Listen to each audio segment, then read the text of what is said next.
This is iMMERSE, the podcast and book. Composer, sound artist Charlie Morrow explores immersion and compares timelines in conversations with more than 40 collaborators. iMMERSE, iMMERSE, iMMERSE, iMMERSE.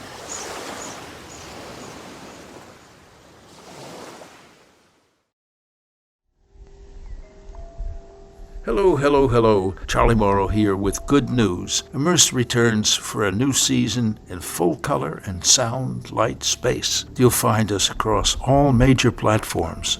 Stay tuned and stay immersed. Oh, good. So we're okay. I wouldn't say that. That's a different matter. Oh, no, we're not okay. Okay, but at least we're Zoomed. We're Zooming, yes.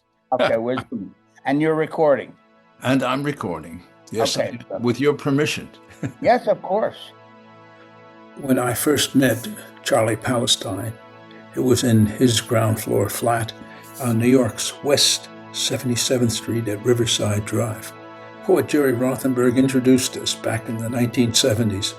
Our lives in sound and music have ever since run along parallel paths with lively meetings now and again. For years, we both danced and played with other artist collaborators from the same scene around the U.S. and Europe. I, Charles Jeffrey Morrow, became Charlie Morrow. Charlie Palestine emerged as the creative colossus, Charlemagne Palestine, and now to the present. Charlemagne lives in Brussels with a place in the northern Italian Lake District, while I live in Helsinki with a home in northern Vermont, Quebec's Lake District. Both of us eventually emerged as multimedia composer and musicians with a fondness for collaboration. Ah, the beauty of parallel lives. Charlemagne is one of the founders of the New York School of Electronic and Minimalist Music, having worked with Lamont Young and Laurie Anderson, Sonic Youth, Steve Reich, and the recently deceased Phil Niblock, among many others. In his youth, he played background percussion for the likes of Allen Ginsberg and Gregory Corso, even Tiny Tim. His life has indeed been rich in adventures, collaborations, and inspiration. Enough already. Charlemagne, welcome to iMMERSE. So, how's Helsinki? Well, first of all, I almost put the same shirt on. It's unbelievable. We would have looked like two zebras talking to each other. Oh, okay. Yeah. We were there now a couple of years. This guy, Tommy, you know him because I used to be very good friends with Mika Vino. Oh, really? Yeah. Yeah, and Tommy Groenland? and Tommy, that's right. And so we were invited to come there for and we went to I performed at the Sibelius Museum and different things. And so it was our first time in Finland, and we enjoyed it very much. We were at that bar that's on near to the water, very historic restaurant bar for a long time, and it's a really nice place. How long have you been? Well, I've been here. I guess my first trip was in '79. I was working in Stockholm, and I came over because at that time I was putting the solstice event together for the first time, multi-country, jamming. And since that time I've been on and off here, but I met my Elena in 2000, and we've been together 25 years. And I met my Ord here in Brussels, and we've been together 26 years. So we're almost on the same schedule there. Yeah. But weren't you with an Israeli woman on the Upper West Side when I first met you? Were you married to her, or was she your girl? Married to her, yes. Her name's Edna I Golansky. remember that you were married even. Yeah, she was. I was married to her. She's still on the scene. She's a pianist, teacher, virtuoso teacher. She espouses the Taubman method, which they now teach globally. So it's a big deal. They do all sorts of events. I mean, they might be fun for you because they can get lots of pianists together. Oh, yeah. Well, yeah, okay. Yeah, but I remember she was very nice, and I remember first meeting you, and it was Jerry who brought us together, right? That's it. Absolutely. Yeah, when I was at Manus. Right. Yeah, yeah, yeah. And how's Diana now? I spoke to her a few weeks ago. She seems to be better. You know, she'd almost lost her power to speak. Oh no, I didn't know that. She had a stroke a year or so, or 2 years before Jerry's death. Ah, And she before. I had no idea because I we saw them both in Los Angeles when I did a show at this place 356, and we all met at the box, and then we came to stay at their house for a weekend, and we went driving to see all the Nicky de Fals and all this stuff, and that was the last we saw them. And then we hadn't been. I mean, we always knew them every year when they would come to Europe. He would send this list of where he will be and where he will stay and what he will do, and then of course they were aging and aging and aging, and I was amazed how healthy they both were at 80 plus plus plus. Yeah. that's true. Well, let's see, he was born in 1931, and I think she was born in 1930. Uh-huh. She was even a little older. Little older. Yeah. Yeah, they were a great couple. Yeah, yeah. I only got to know, I mean, I knew him back at the beginning, and then we only got to know them because when finally he came to Belgium, we did a project together in Ghent. This place called, now I don't remember, that made all these electronic machines and It was probably Stichting Logos. Logos. That's it. Yeah, yeah, yeah. Those people who I also knew for a zillion years, because I first came to Belgium because Hergé, the cartoonist, came to New York and took a bunch of us and brought us to Belgium. I didn't even know where Belgium was in those days, and it was me, Dennis Oppenheim, Vito Acconci. I was the actually only sound guy, but we were all with Sonnabend, and that's how I first came to Belgium. But then I only passed through. But then in the late 80s and the late 90s, I met my now wife, Ward, here and stayed. I was living at that time in Rotterdam for a couple of years, going from one artist residence da da da to another da da da like that. As New York became more and more financially and uh, livingly intolerable, unfortunately. Also, I became a gypsy looking for a place that would have us. So that's but I we were just in Oslo and Bergen, and we saw again Rika Lundgren, who actually was the last companion of Mika Väinö, and he had actually left Berlin to live in Norway, in Oslo, with her when he had his fatal drinking accident in Normandy, in France. He fell off of a cliff, but he had been when he drank, he became totally like um, rubber man and a tortured rubber man, and he fell to his death. And so now she takes care of all of his works and his machines, and because he had some of a very interesting Finnish electronic music designer make machines for him for his music for a while. And when they were Pansonic, he was with a guy called Ilpo. And so she works for the National Museum, but she also does with Tommy, what's his last name that you said? Groenland, like Oh, Greenland. yeah. That's right. Yeah. So he was always very active with them, and a whole bunch of his, and we've met him now a few times. Very, very nice man. I So saw he, him a few weeks ago. He works with a fellow named Nissinen as a kind of engineering art duo, and uh-huh. they build sculptural objects that create vibrations of various sorts, and have a Yeah. show here. I don't know if So do you know Mickey Housewolf, who's no.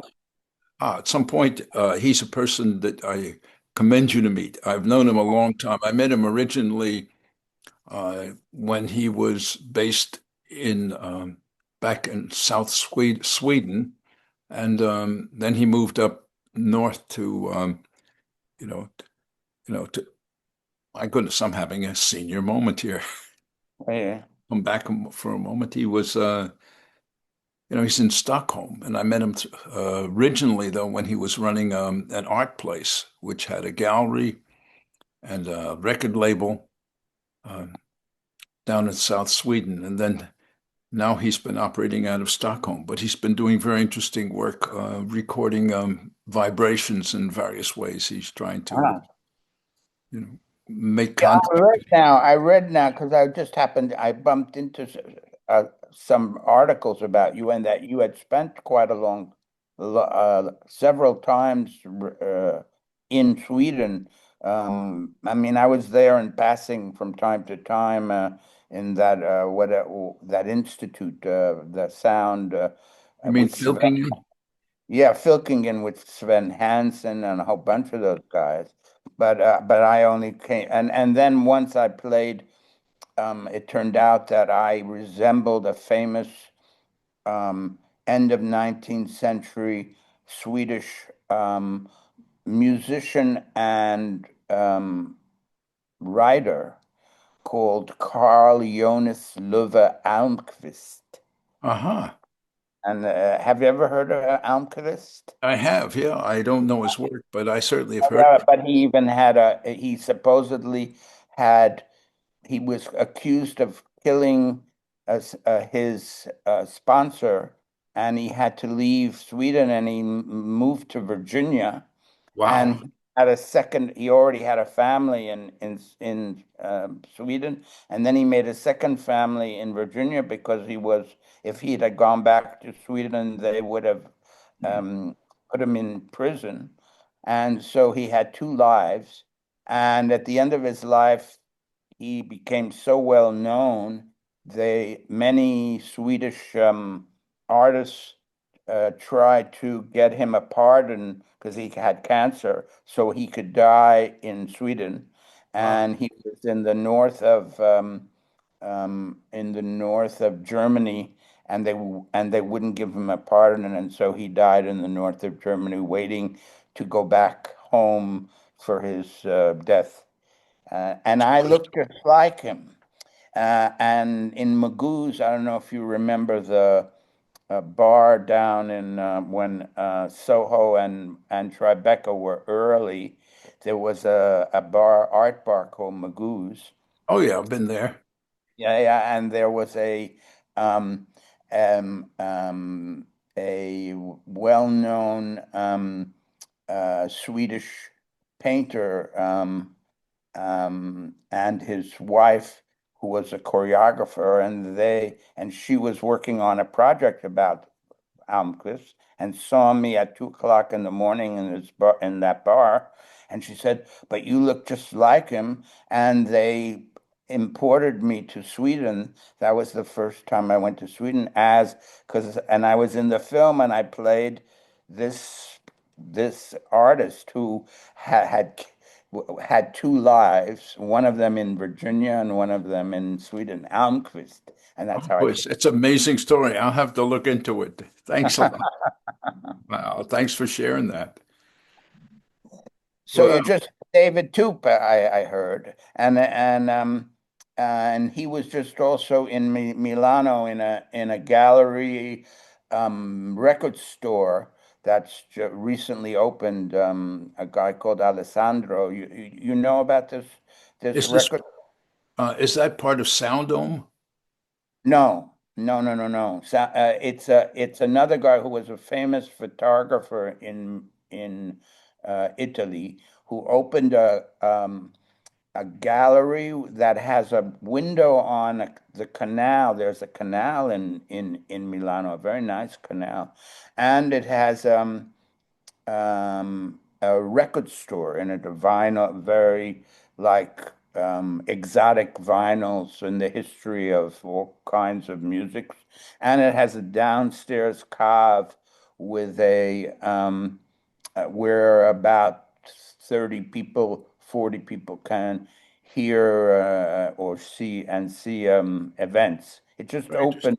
opened a couple of years ago, and right now they have a show of Peter Downsborough. I don't know if you remember him. He was an artist that we knew a lot in New York in the early 70s, and then he moved also to Belgium. He did very minimal work and lived there until just recently he died. And there's a show of Downsborough's work in this vitrine, like the store window. And Toop is there this week. He's been inviting a whole bunch of people from the British and American scene of sound artists. And I did a project with him, and we'll probably do a show there in 26, where we're talking about it now. Sounds very interesting. Well, great to hear. So, but I see all the things that you're up to, and that says that you're doing a lot of. I didn't know what it was. VA, is that it? Anyway, the 360-degree, instead of headphones that do stereo. It makes me think of the time there used to be an electronic music listening place with an enormous amount of speakers in San Francisco in the old days, but people who were trying to do total events where you hear things coming from everywhere and I not think it just. still exists. I've heard about it last year. eh, ah, yeah. That's been there a long time. And it has it to a very long history. Yeah. I've been doing work with dimensional sound for a while. I have a Yeah, couple of patents. that's what it said in the article that I read by a Swedish where you were in some kind of Swedish institute project, and they did a sort of a breakdown of all your projects, or many of them over the years, because we lost touch with each other. You and I would bump into each other from time to time at an opening, but not really. Yeah. Um, It's yeah. been a long life, but we have been interwoven. Yeah. And you must be older than me because you were older. I was the young guy that I met when I met you because I'm 78 now. You must be 80 something. 83. Yeah, the same age I as was my. not able to jump back and so that you would be older. I tried, but So, what do you told me that this story about Tupia with his mother, and he said that that was an early inspiration for him, that he heard sounds in a corridor or something like that. when his mom would take him for walks in the neighborhood, he was a little kid, and there was brick walls, and so the sound had a very quick slap, and so he found himself in a reverberating walkway that captured his imagination and took him to another place. And I was wondering if you had some captivating early experience. That's After the first, I was thinking about that when I read it, and the only thing I remember distinctly was the singer, who in those days was a very well-known pop singer called Johnny Ray. oh yeah. And Johnny Ray actually had a problem with his hearing, and had to even wear a little earpiece when he sang, and he would make all these grimaces when he sang, and he had all these cry. He had two famous songs. One was The Little White Cloud That Cried, and the other one was called Cry. And then he would sing, Sweetheart sends a letter, and it was always with these grimaces, which I found amazing, and people, no ordinary people, really liked it for a while. But later I found out it was actually came from this problem in his hearing, and so he had to he compensated by doing, and he would tear his clothes off, not really tear them off, but almost. And he was one of my very early. I tried to imitate him when I was about 4 and 5 years old, and my mother tried to get me on the Children's Hour. I don't know if you remember that TV Yes, of program. course. And I lost my courage.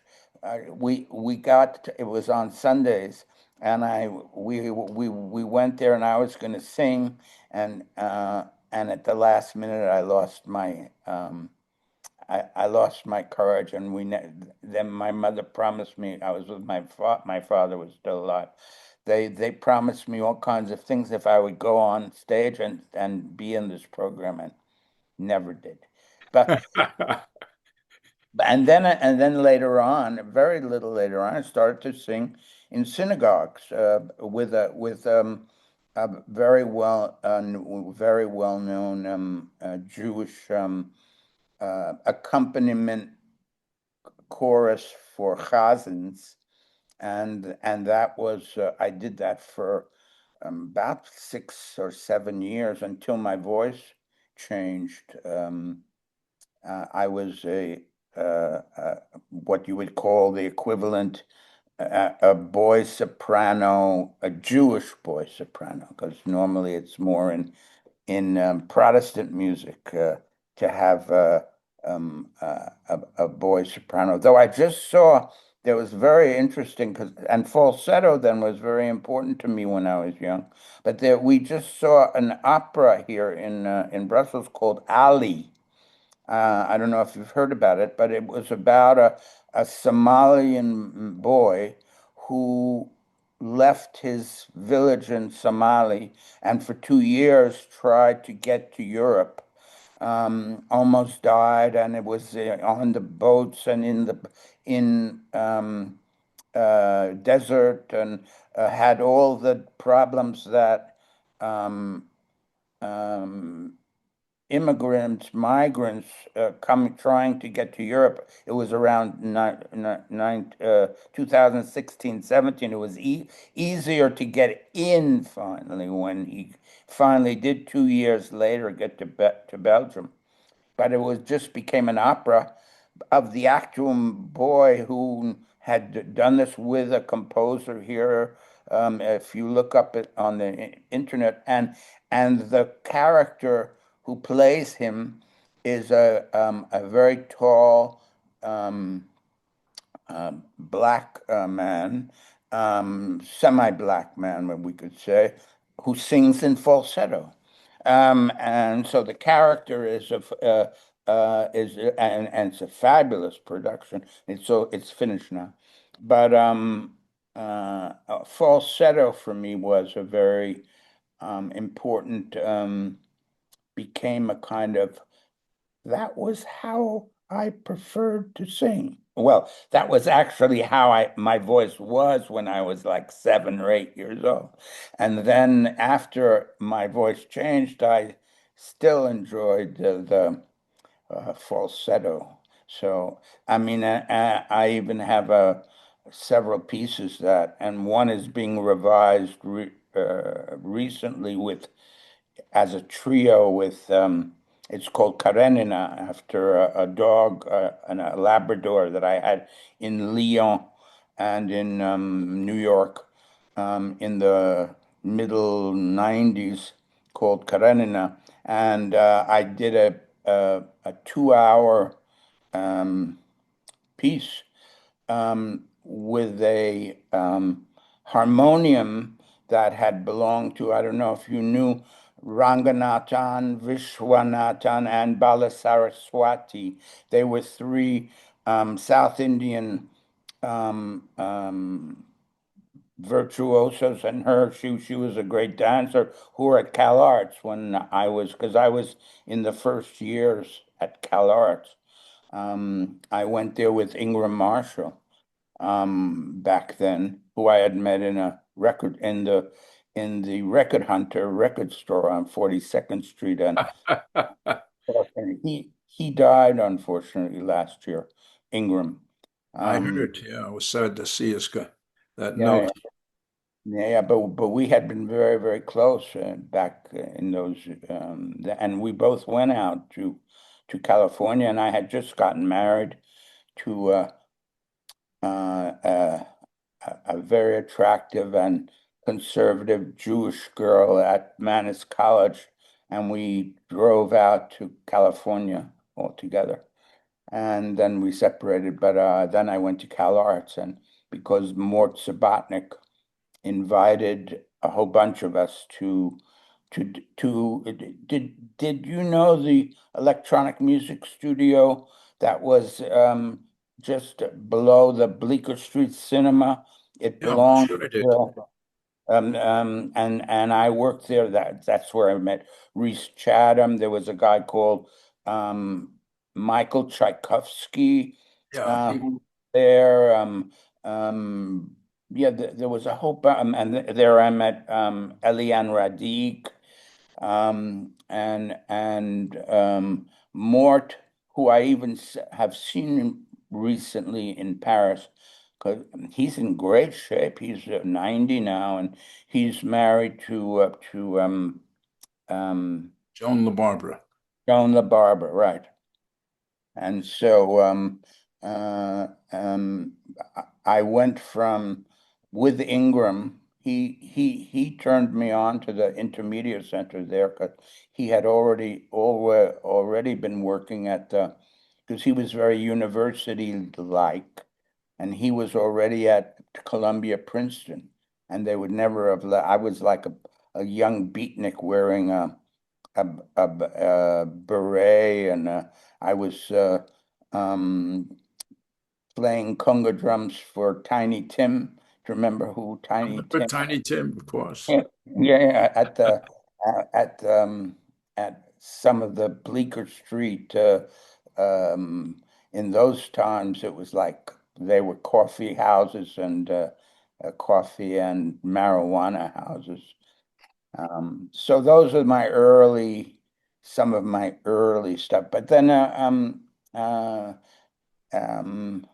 and then I through all these meetings, I met with Moog.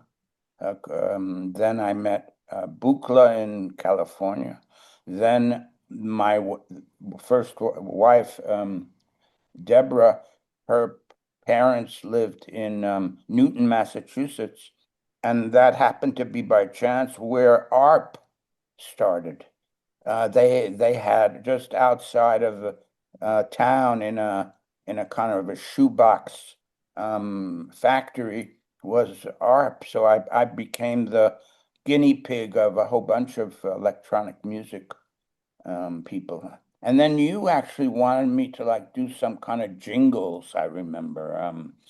When I first met you, you had this idea. You were already into like doing these kind of things for with some sense of commercial possibilities. I was not yet had any idea, and maybe still I don't have any idea about commercial possibilities. But you were already into you. I think you already even had a company when I think so. and I see that you've had a couple of companies from time to time that are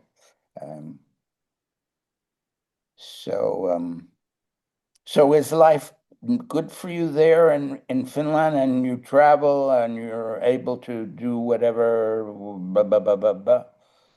Well, up until a year and a half ago, that would have been a correct statement, but I've been more settled down here and traveling less. My wife has not been well, and I've had problems. I was diagnosed with Parkinsonism, and fortunately, it was a false diagnosis, but it took a while. Because I don't see that, because I was working for almost 50 years with the dancer Simone Forti.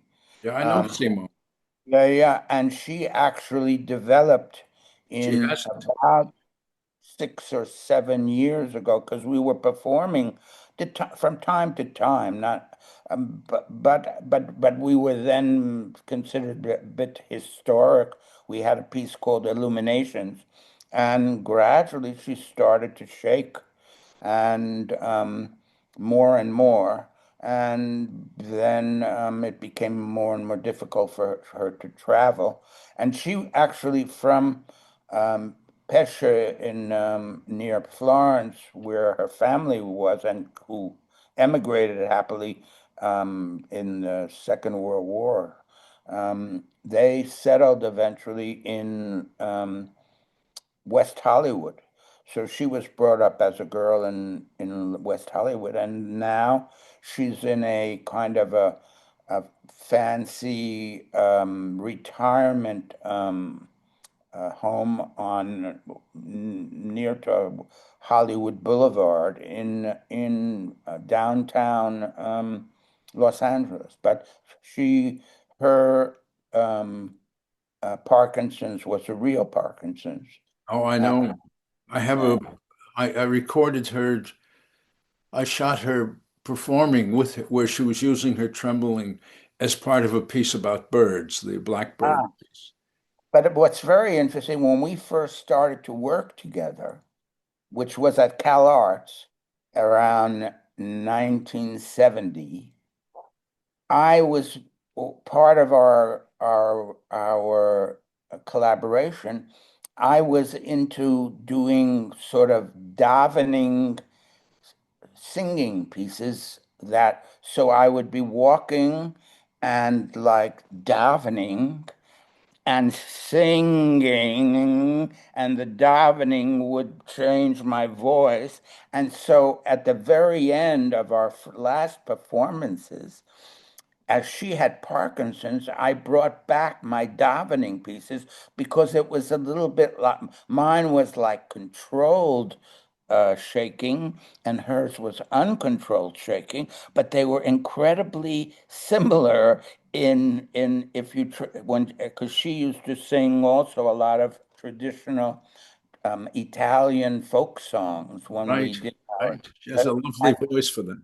yeah, and I brought back some of my davening songs, and so it seemed like the both of, I mean, it all of a sudden put it in another category, that maybe we were both just doing a style of performance, and it wasn't about an illness, let's say, or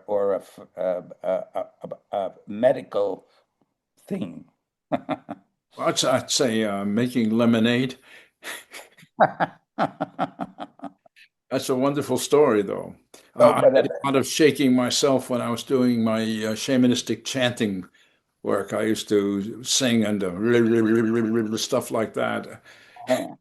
yeah, so I'm happy for you that it turned out to be a mistake.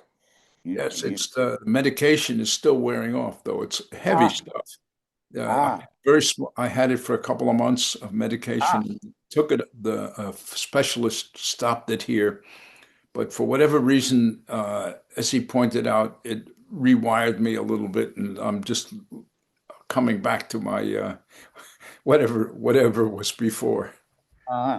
My wife just had also problem needed a pacemaker because her heartbeat was going wild, and we just had that this last couple of months. So it's been a roller coaster, but now she's stabilized with a pacemaker, You're and lucky to be in Europe. it's a magical invention. I read all about it. Now, actually, there's some Scandinavians who were involved. The very earliest one was a Canadian doc, and some other people who weren't even medical, who invented or found this phenomenon that you could actually control the beat of your heart, and already in the 50s. And so, it's quite we've been through this sort of health. Yeah, we're at the age when you need a garage quite often to like a pit stop.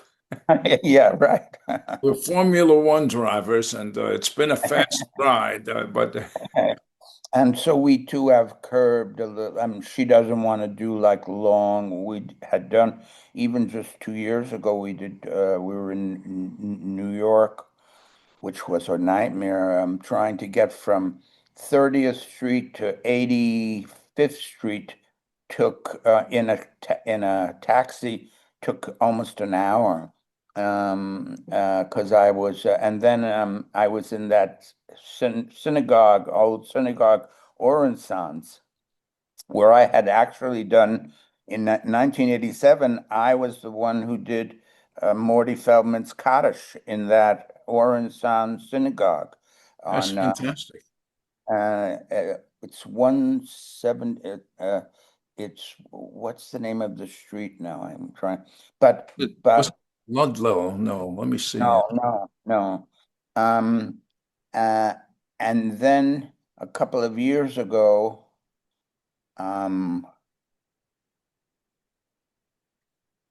what's the name of that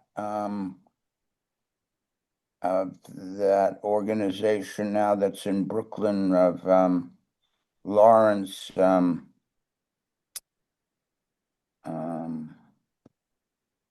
They did a gala and they had it in that synagogue. It was a gala for me, supposedly. And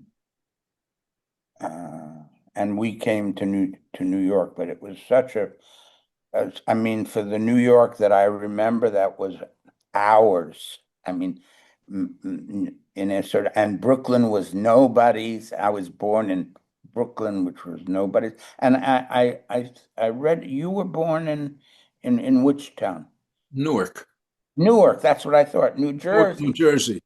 Yeah. Now that's a very fancy dancy place. Yeah. New Jersey. They have that very, very beautiful sculpture now, that portrait of a face by the Spanish sculptor. You'll see Plensa. Beautiful, and it's on the waterfront, but on the Jersey side. Because now all these outside places are starting to, because everyone had to move out of Manhattan, and they went to Brooklyn, of course, which is now the center of my Brooklyn was a broken down Brooklyn, and now it's the center of the world, Brooklyn. But I was born in a neighborhood that's still quite undeveloped in the art world. It's Brownsville, East New York. It's I mean, it was a very dangerous neighborhood, and in the old days, it was the Jewish mafia was there, and that's my uncles and my father worked as in construction for the Jewish mafia, because they had all these connections to the New York City government, and they were able to make houses for people for veterans that came back from the Korean War. They could come back and get a two-family house out a little bit in the suburbs near Queens, and they built these places, and that was all monies that were jiggle-jaggled by the Jewish mafia when they weren't also into gambling and prostitution and other things. They were also into construction in New York City, and that's who the Palestines worked for the Jewish mafia there in Brooklyn. In Brownsville was the home of the Jewish mafia back then, and it still isn't yet an arty-farty neighborhood. I mean, it's much more livable, and it's much less dangerous than it was when I was a kid. I mean, you couldn't really go out in the night.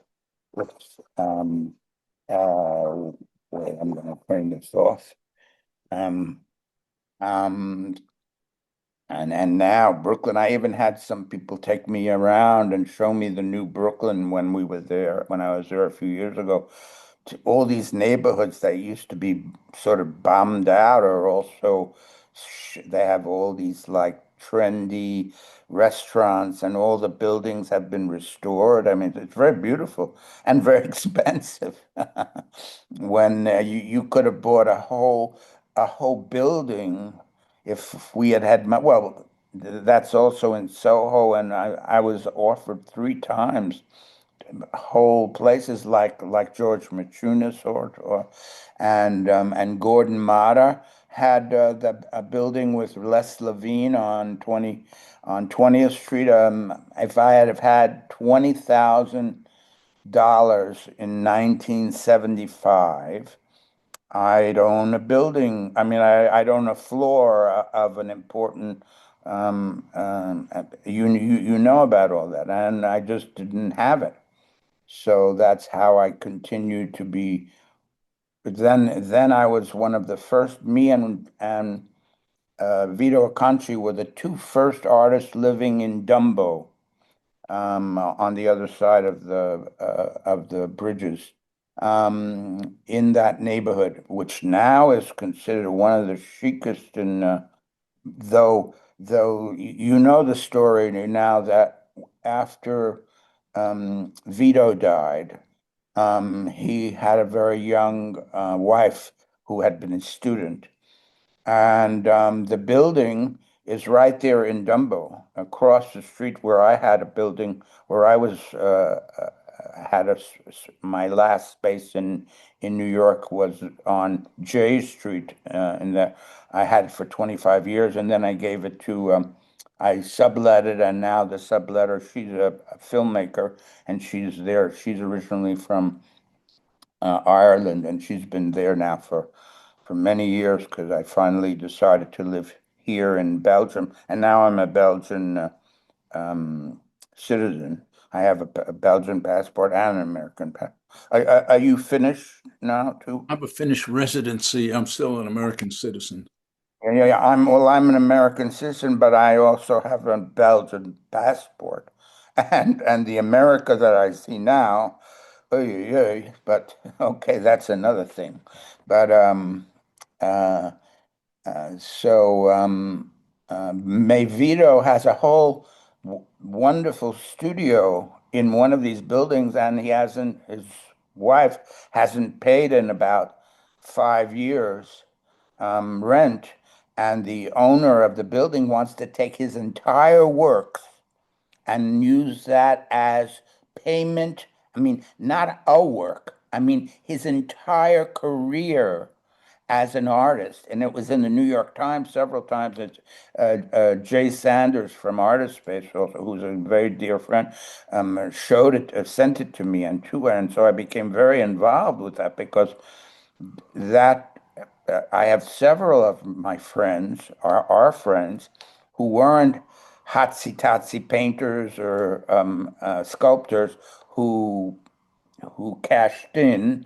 We were doing ephemeral things that didn't bring in heavy bucks. And now what happens as we age? So I'm a kind of a funky foundation here in Belgium. I mean, it's not expensive to become a foundation. And I am a foundation, or I have a foundation. And eventually I have to negotiate with my wife because she comes from a much more lucrative tradition, let's say. So I have a big studio here and we live in a very nice house, but those are all her inheritances that were able to make that happen. I just inherited the silliness like you that I continue to have, where from the silly generation. But I mean that in the most respectful way. Glad to hear that. I would.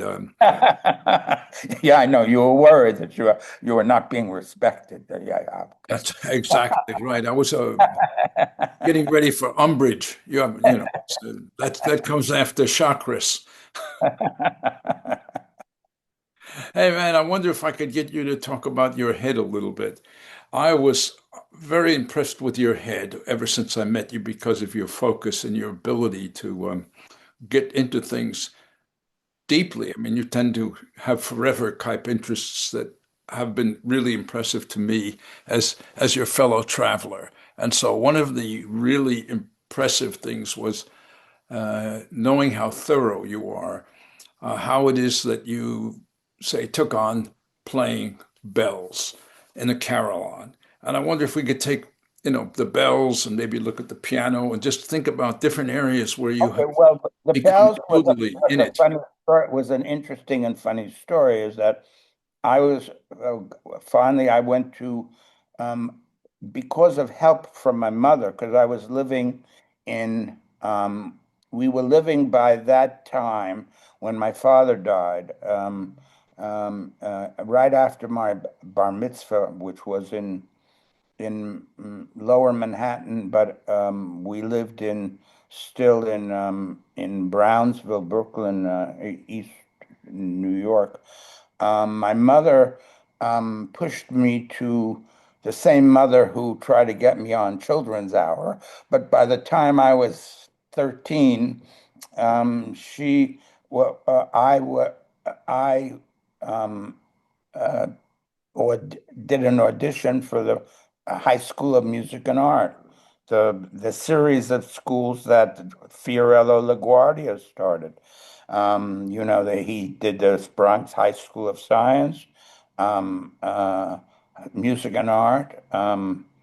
What's that one that was in the movie Fame on Broadway in 42nd Street area, and Stuyvesant.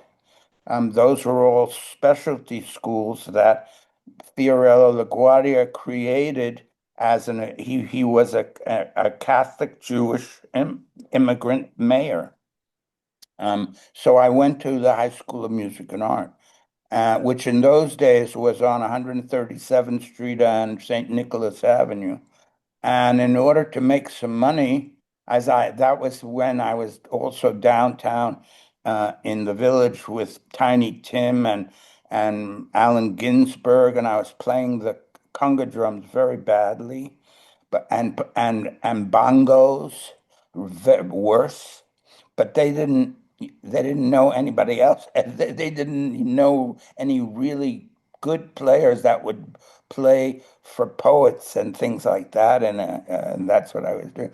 So I got mixed up with a guy who was selling marijuana, and so he thought that I could be a good, certainly students of High School of Music and Art all the way up on the Upper West Side there above Harlem would be good clients.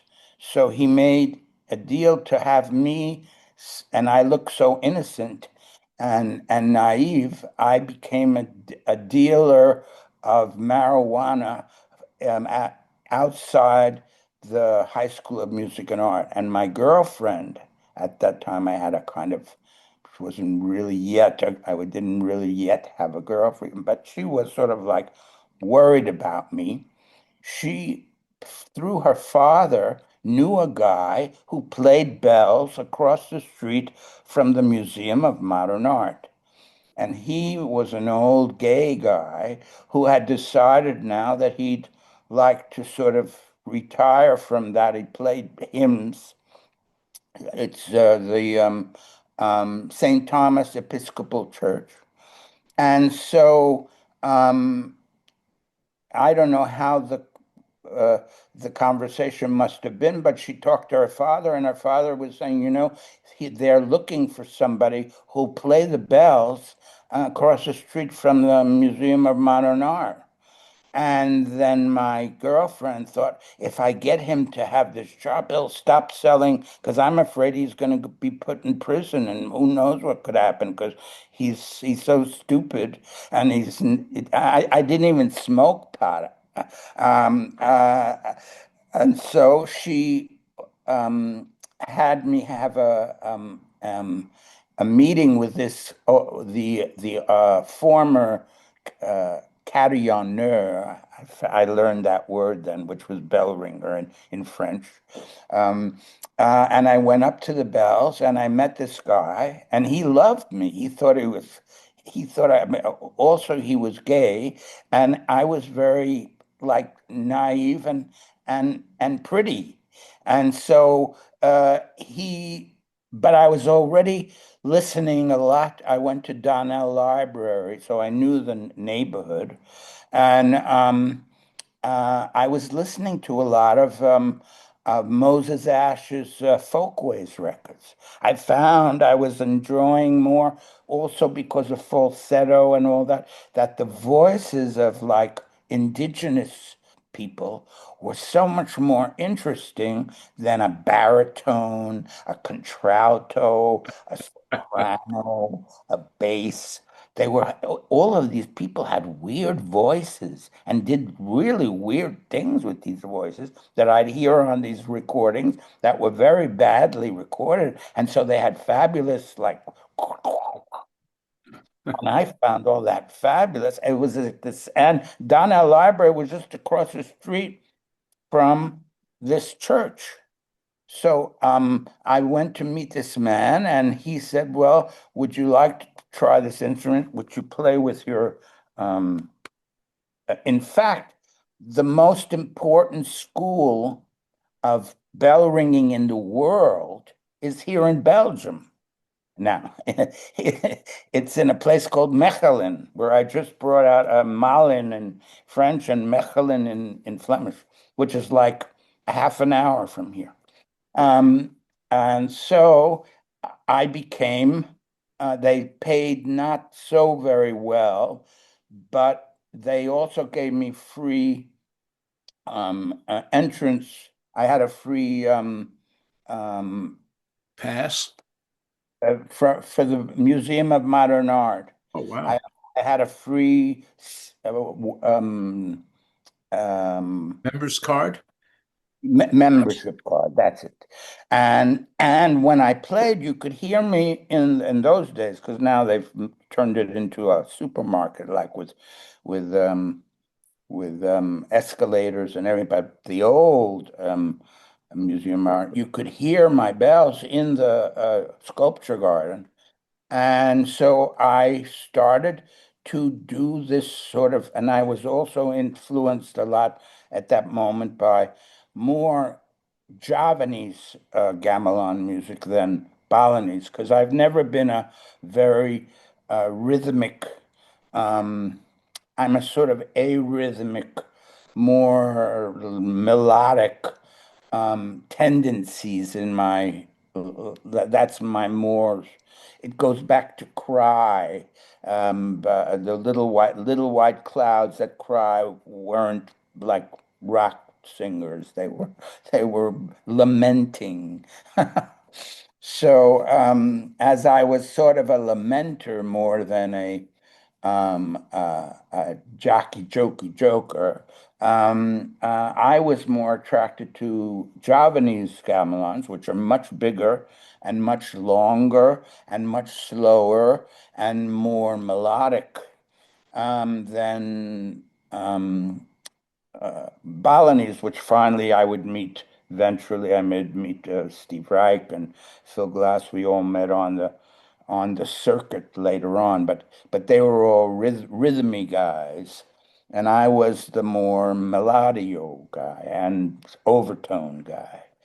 And so I began to invent a music on these bells. There were 26 bells, Taylor bells, made in England. That's a famous company, and it still exists, but now it's, I mean, most of those foundries are almost all closed, finished. I mean, that whole tradition. Um, and I became a carillonneur of St. Thomas Church. And then I met a whole lot of people through that. I met actually the most important one for my, if you want to call what this is a career, was Tony Conrad, who used to pass. Well, Moondog was there all the time. He fell in love with my playing, and so it's really funny because now on Friday I go to Lyon for. There's a music festival every year called Superspectives in Lyon, and I'm playing in the major cathedral, the Trinity Cathedral there on Saturday. But there's a whole group of people who followed, Moondog when he finally left the street, Sixth Avenue. He was on Sixth Avenue. I was on Fifth Avenue, but he used to walk over every day almost to hear me play from 5 to 5:30. But then in the very early 70s, when I left for Cal Arts, he was invited by an organist who I actually met, who now is dead, who got him, who realized that he was a very interesting composer and that he wasn't just some sort of a weird Viking mannequin on the street, but he was also a very interesting composer. And so he invited him to Germany to do some of his works that had never been heard almost anywhere. And he met a woman who fell in love with his work, and he stayed in Germany and died finally in Germany, Moondog. But there's a whole bunch of young people now who are bringing him back, and they've already done projects in Nantes, which I've heard, and in Brussels here that I've in Flagey it's called that I've heard, and Friday is a whole evening for Moondog, Oh, and terrific. Saturday is a whole evening for Charlemagne. Wow, what a Fifth and Sky Sixth Emotion. Avenue That was both my being real name. represented. That was my real two first names, Chaim Moshe. I was born Chaim Moshe, and then to be American, my grandfather, I had only one living grandfather, and he tried to make us all. He even changed the name of the family on my mother's side, where we were born. They were born Lipschitz, spelt a little differently than Jacques, the sculptor, but still pronounced exactly the same way. And he changed it to Lions, like Lyon with a Y, where I'm going on Friday, where Moondog is on Friday, and Charlemagne. Now lately I say Charlemagne and not Palestine because the last 3 years I can tell you have been a nightmare. For everybody's treated me fabulously well. That my name is Palestine, but every time I hear my name and their should be country, it pains me. And so but people, especially people here in Europe, are incredible. Once they see or hear my name, I'm not stopped. I'm not criticized. I'm actually embraced, but it feels so bad that people who have my name, me who have their name, are treated so badly. It really hurts me. So lately, I call myself, even on our bags, we used to have my both names. Now I'm more Charlemagne, or Charlemagne, as I was known in New York. Even my mother used to call me Charlemagne. But my wife calls me Charlemagne. He was born in Belgium, the real one. The real Um, one. the real Ah, one was born just north of Liège, in a place called Herstal, in 850 something. so And then was his original name Plattdeutsch? Was he Karl Grosse or something? Karl de Grosse. That was his original name. And he's still known there. And then he went actually very short distance to Aachen, which is called Aix-la-Chapelle, is like very close to Liège. It's like 60 kilometers, maybe 60 miles. And then he became the Holy Roman Emperor there. But it's a strange coincidence that I became when I was at High School of Music and Art. My mother with two girlfriends, other women who were girls who were there. They did, because my name was Charles, like you. They started to call me Charlie. And differently than you, who embraced the name Charlie, my mother and I, we hated the name Charlie. And so we decided we had to change my first name. Anyway, I was never Chaim Moshe, because that grandfather didn't want me to have a Hebrew name. So I became Charles Martin Palestine. That's on my passport, on my birth certificate, after my bris. They changed my name, my Hebrew name, from Chaim Moshe Palestine to Charles Martin Palestine. And that's my official, like, international Goyish name. But then when I was like just at the beginning of High School of Music and Art, my mother and these two girls, one of them was doing a kind of a thesis on Karl de Grosse, on Charlemagne. And so one day they all looked, the two girls looked at each other, and they looked at me and they said, maybe we should call him Charlemagne. And then they told my mother, and they told my mother, if we call him Charlemagne, nobody will ever call him Charlie anymore. And it's true. And it's funny that I'm telling this story to a Charlie who spent his whole life being Charlie. Well, that's because I detested Charles. That's interesting. So we each fled from a name. Well, yeah, because we had the first name, the same first name in principle. Was Yeah. that your Hebrew name, or was that did you have a Hebrew name? Yeah, I did. Let's say Kala Ben Yosef.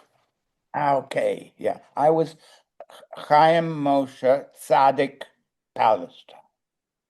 But So I'll then, tell you this, I'm named after my uncle Charlie Dubelier, uh-huh. Dubelier, and he was Dutch Schultz's right-hand guy. He was the brewer for the Jewish mob. So yeah, so we're also related in the professions of our ancestors. I would play every day from around 1963 till 1969, 70, when Mort Subotnik invited me and Ingram and a bunch of us to Los Angeles to this new school, which the Disneys were opening. They didn't realize what kind of meshuggahs they were inviting.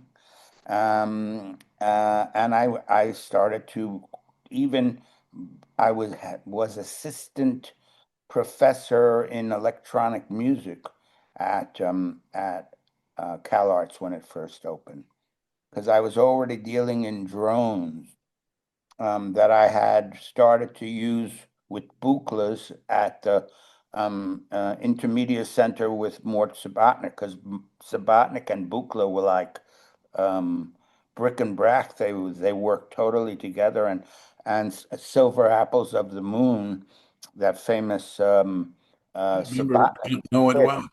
I knew Yeah, Subotnik in the same period you knew him, so and that's done totally on a buchla. yes. So and so it turned out that and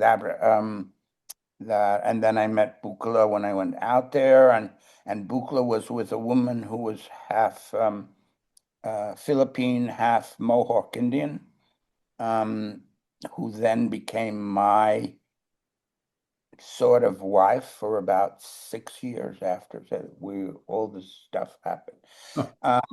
So I started to play bells and invent a music with all these weird overtones, all of that, which was the church hated it. So I had to make a compromise. I had to play half of everyday hymns. I had to transcribe traditional Episcopalian hymns for the bells. But the other 15, 20 minutes of every day, I could be me.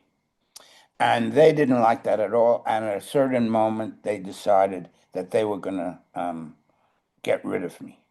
Except that across the street from the church, next to the Museum of Modern Art, it was CBS television, communications, and documentary films.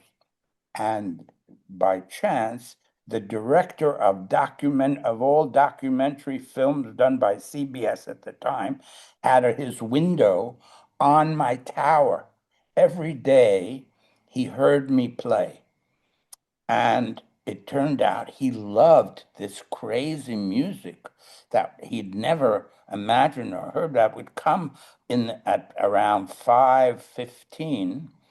And when the church it got around that I was going to be let go, he came down, and when the head of CBS documentary films across the street from your church comes into your church and says, "Let that Quasimodo stay," because I became known as the Quasimodo of New York That's fantastic. during that time, because there was a guy called William Lawson, and he was the most famous carillonneur because he played St. John, the Rockefeller carillon that's up Riverside.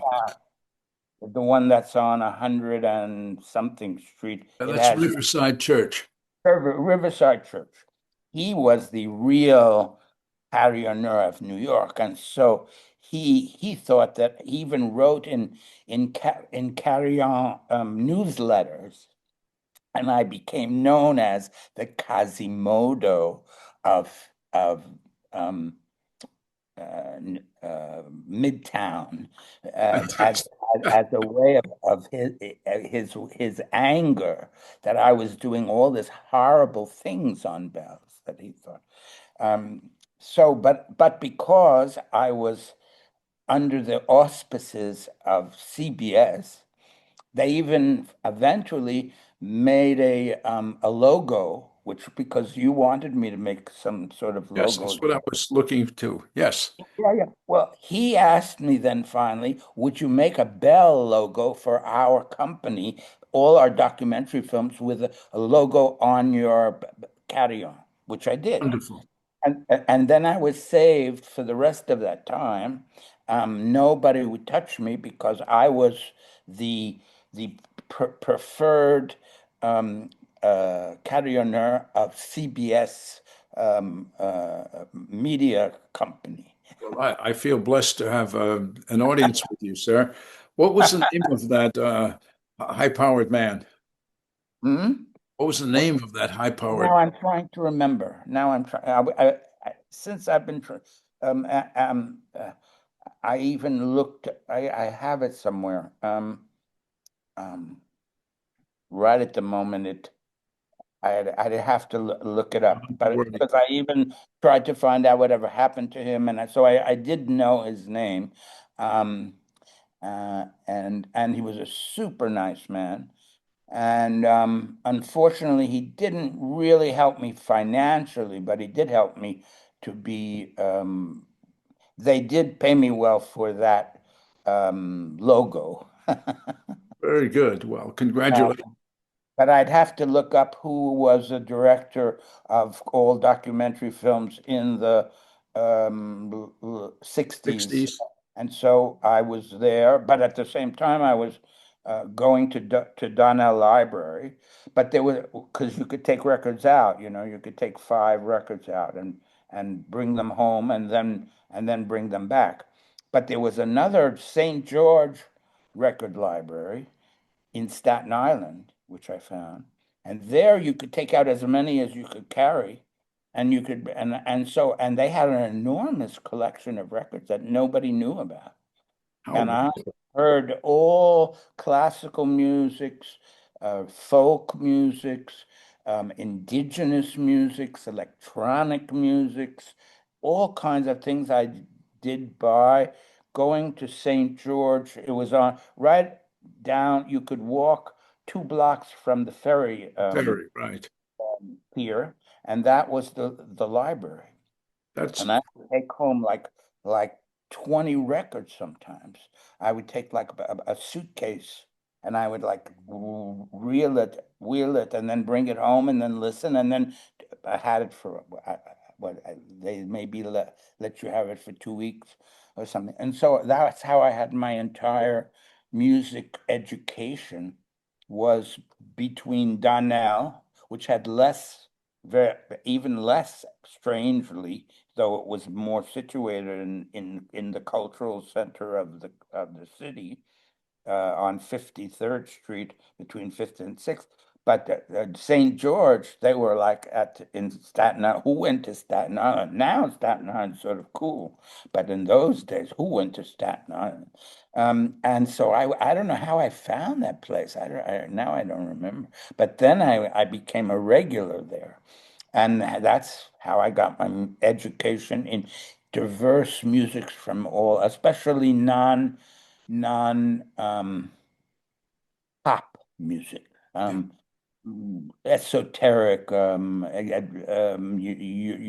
universal. I don't know how we would call it. So that's how I became a bell ringer. And and then Tony Conrad came one day, and he had been passing because he lived on 42nd Street above a porno shop, and he and his wife were working on a famous film with Jack Smith, and that's where I met all um, the Warhol family, Taylor Mead,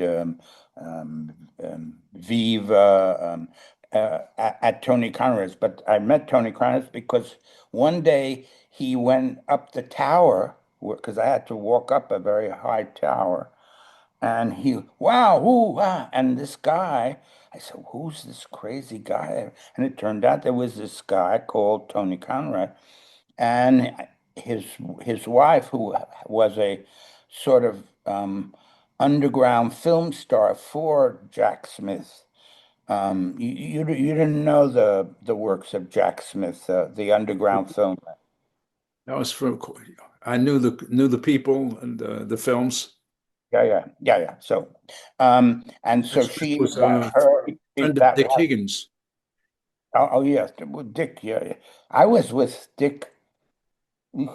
That's a weird story. We were all in. I'll make a big quick flip because Allison just died.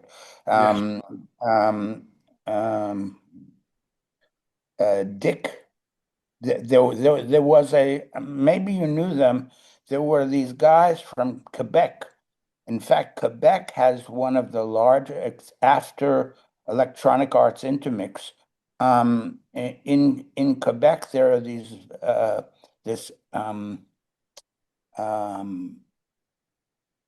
institute of media, and they would invite performance artists and people working in Fluxus and things in Quebec City. And in the middle 90s, they invited me and a whole bunch of people. Jacques Tanguy, who was but they were very francophone because in Quebec, and Montreal, they talk both, but in Quebec, they talk 95% French. But so I was invited to one in 95 around. And Dick was there. I mean, a whole bunch of people were there from Fluxus, plus I and some others. And the last meal at the end of this festival, I had there's a poet from Marseille who got angry at me because I had the director of the festival dance on a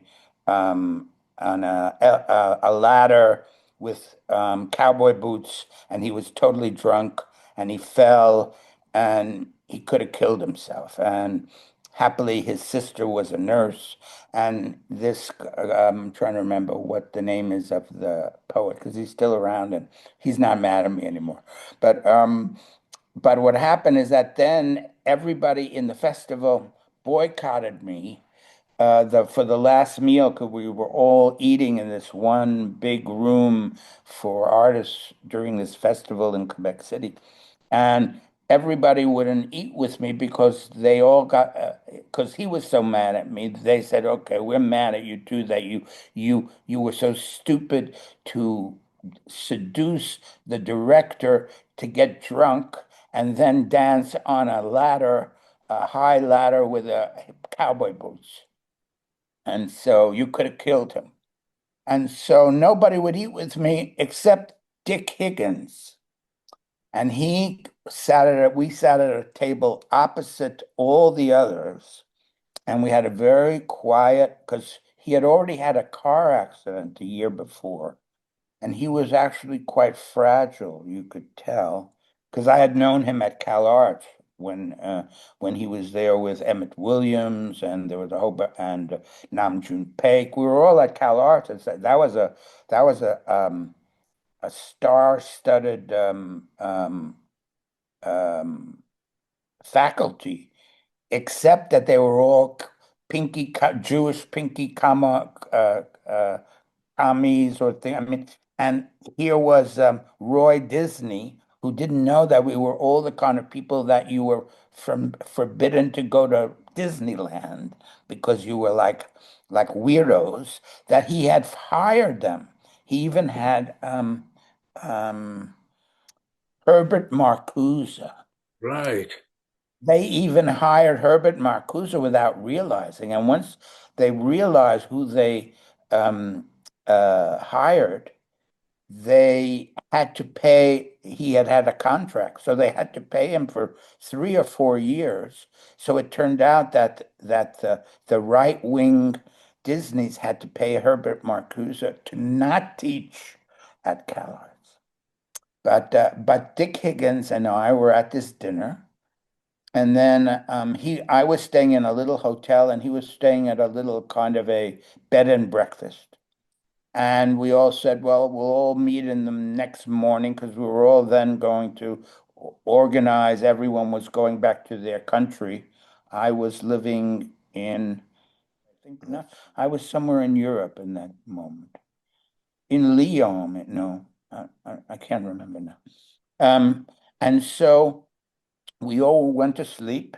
And the next morning, I wake up and I go to the same room where everyone is having breakfast, and everyone is very quiet, and and a couple of people come and like hug me, and because they hated me the night before, and now they're hugging me, but they all have this very sad face. It turned out the night of the dinner where I was excommunicated from the big table and sat at the little table with Dick Higgins, in the middle of the night, Dick Higgins died in his sleep.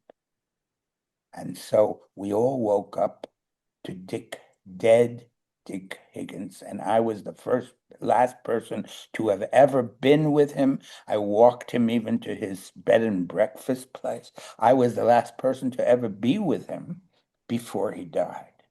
And it was funny because they were all angry at me because they thought I had almost killed the director the night before by dancing on the ladder. I actually was with somebody who died then afterwards, and it was Dick. Well, that's a strange story. Yes. So there you are.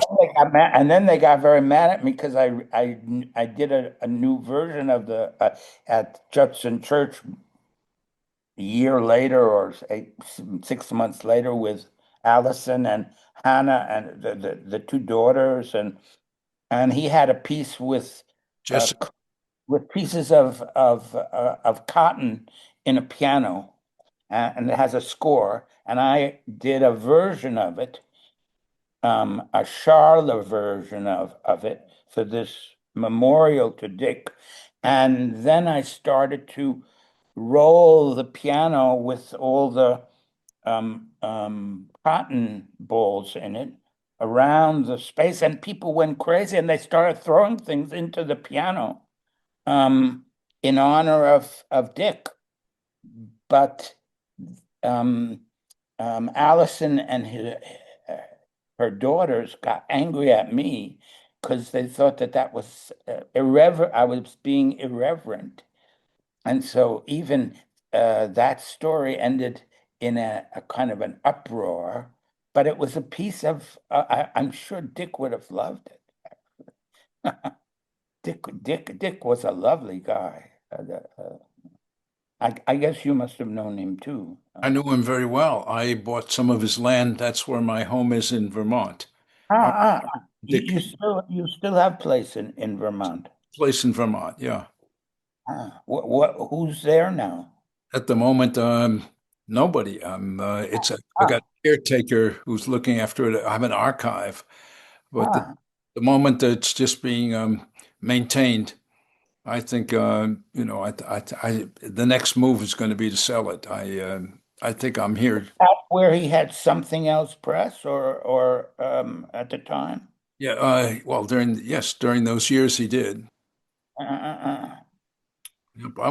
Knew him very well because I would travel with him to Vermont. I liked Vermont. I didn't know him so. I mean, I had met him from time to time with a whole bunch of people like Emmett, and who were all much more, ego, me kind of people. So when I was around him, he was a little bit more reticent. And then by the time we had the last dinner, he had already had an accident, and I could tell that he was like fragile. And so but because especially too the night before, I had gotten drunk with the director.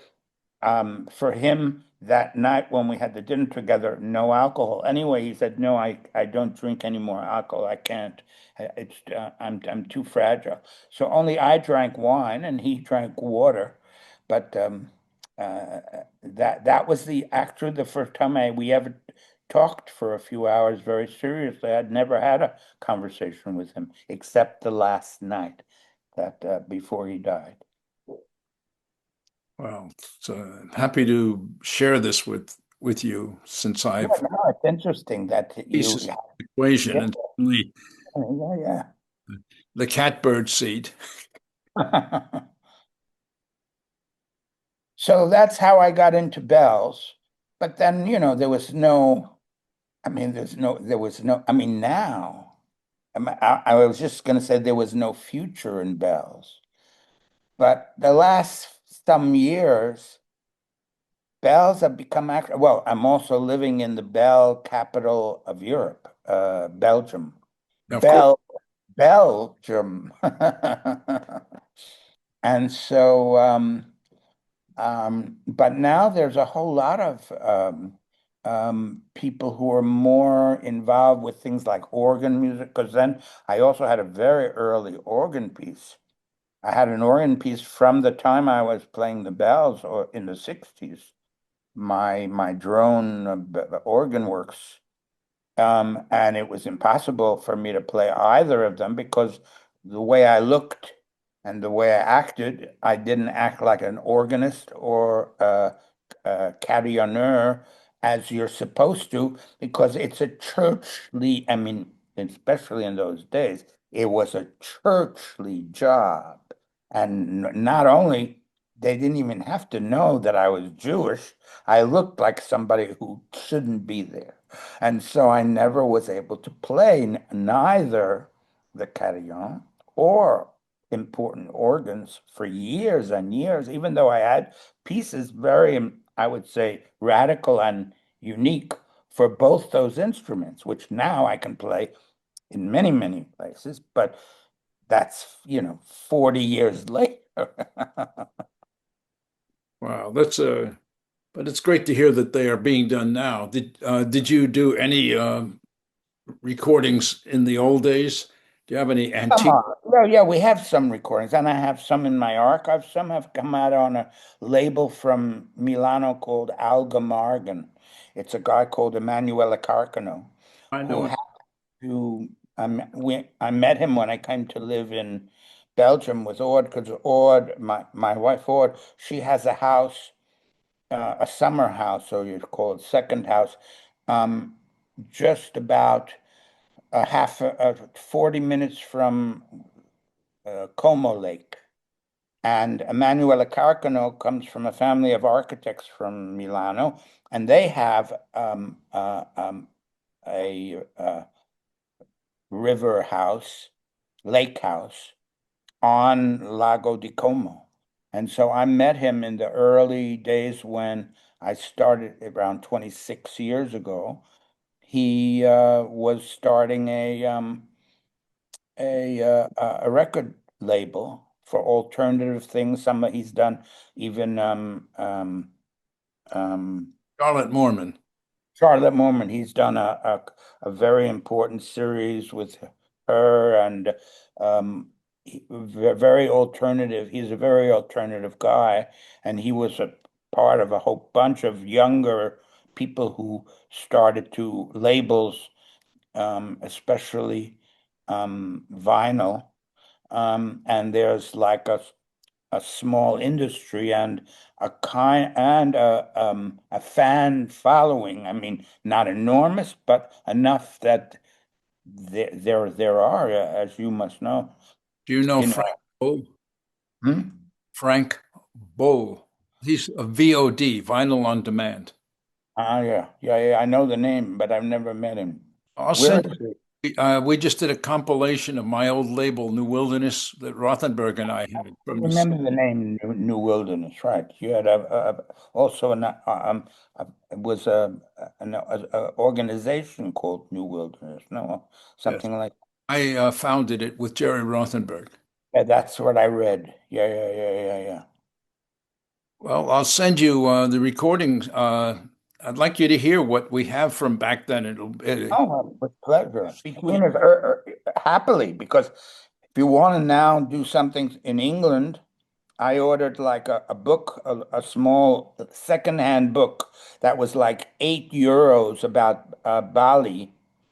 It was done by a woman who had been in Bali with Walter Spitz, because I was in Bali with Cal Arts with the Scripps, Louise and Sam Scripps. Do you remember them? They lived in the building that Yoko Ono and what's it called? On there, it's across the street from the strawberry fields. Exactly. The Dakota. Dakota, that's it. That's it. They lived in the Dakota too, so I got to see or to be several times in the Dakota. So yeah, I'll send you all the details.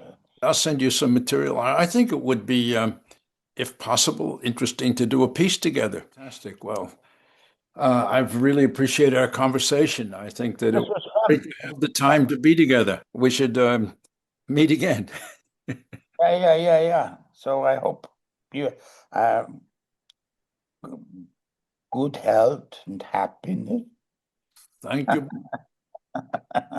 We both live a little longer. Yeah. Charlie, Charlemagne. That's it. So, okay. Take care. Yeah, keep well. Great, Charlie. Great. Bye. Immerse.